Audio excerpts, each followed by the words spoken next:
राधे राधे जी। आपका हमारे चैनल में बहुत स्वागत है। तो कैसे हैं आप सब। आज इस वीडियो में हम करवा चौथ की व्रत कथा जानेंगे। तो चलिए वीडियो की शुरुआत करते हैं। बहुत समय पहले की बात है। एक साहूकार के 7 बेटे और उनकी एक बहन करवा थी। सभी सातों भाई अपनी बहन से बहुत प्यार करते थे।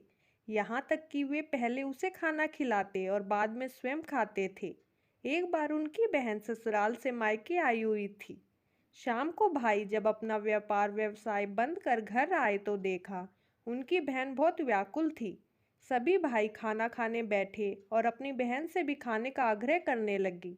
लेकिन बहन ने बताया कि उसका आज करवा चौथ का निर्जल व्रत है और वह खाना सिर्फ चंद्रमा को देखकर उसे अर्घ्य देकर ही खा सकती है। चूंकि चंद्रमा अभी तक नहीं निकला है, इसलिए वह भूख प्यास से व्याकुल हो उठी है। सबसे छोटे भाई को अपनी बहन की हालत देखी नहीं जाती और वह दूर पीपल के पेड़ पर एक दीपक जलाकर चलने की ओट में रख देता है। दूर से देखने पर वह ऐसा प्रतीत होता है कि जैसे चतुर्थी का चांद उदित हो रहा हो। इसके बाद भाई अपनी बहन को बताता है कि चांद निकल आया है, तुम उसे अर्घ्य देने के बाद भोजन कर सकती हो।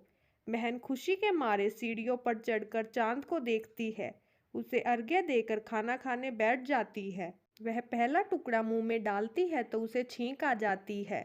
दूसरा टुकड़ा डालती है तो उसमें बाल निकल आता है और जैसे ही तीसरा टुकड़ा मुंह में डालने की कोशिश करती है तो उसे पति की मृत्यु का समाचार मिलता है। वह बौखला जाती है। उसकी भाभी उसे सच्चाई से अवगत कराती हैं कि उसके साथ ऐसा क्यों हुआ। करवा चौथ का व्रत गलत तरीके से टूटने के कारण देवता उससे नाराज हो गए हैं और उन्होंने ऐसा किया है। सच्चाई जानने के बाद करवा निश्चय करती है कि वह अपने पति का अंतिम संस्कार नहीं होने देगी और अपने सतीत्व से उन्हें पूर्ण जीवन दिलाकर रहेगी। वह पूरे 1 साल तक अपने पति के शव के पास बैठी रहती है, उसकी देखभाल करती है। उसके ऊपर उगने वाली सुईनुमा घास को वह एकत्रित करती जाती है। 1 साल बाद फिर करवा चौथ का दिन आता है। उसकी सभी भाभियां करवा चौथ का व्रत रखती हैं।